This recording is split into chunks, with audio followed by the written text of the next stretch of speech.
पुराने समय की बात है। एक दूरस्थ गांव में एक वृद्ध साधु रहते थे। लोग उन्हें अंधा साधु कहते थे क्योंकि उनकी आंखों की रोशनी चली गई थी।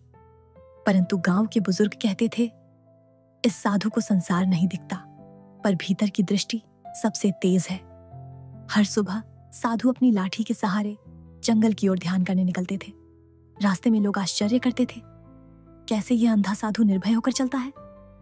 एक दिन एक युवा साधक ने साधु से पूछा, गुरुदेव, आप देख नहीं सकते, फिर भी इतनी निडरता से कैसे चलते हैं?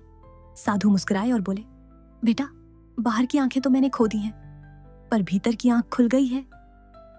जो भीतर देखना सीख जाता है, उसके लिए बाहर का अंधकार समाप्त हो जाता है।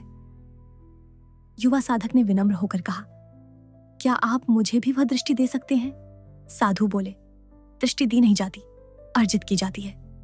आओ, मैं तुम्हें अभ्यास सिखाऊंगा। साधु ने युवा को मौन ध्यान सिखाया। आंखें बंद करो, सांस पर ध्यान दो। भीतर जो भी विचार उठे उन्हें केवल देखो, मत उलझो। समय बीतता गया। युवा साधक हर दिन साधु के साथ ध्यान करता रहा। एक दिन ध्यान में युवा साधक को गहरी शांति का अनुभव हुआ।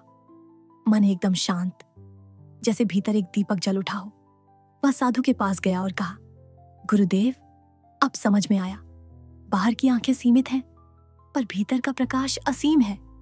साधु ने मुस्कुराकर कहा, अब तुम भी देख सकते हो, असली रोशनी वही है जो भीतर जलती है। वर्षों बाद वृद्ध साधु का शरीर त्याग हुआ। युवा साधक अब गांव का नया मार्गदर्शक बन चुका था। लोग अब उसे प्रकाशित साधु कहते थे। कहानी का सार, वास्तविक आंखें वे नहीं जो बाहर देखती हैं, बल्कि वे हैं जो भीतर की सच्चाई को देखती हैं। ध्यान से भीतर की रोशनी जलाओ, यही असली जागृति है।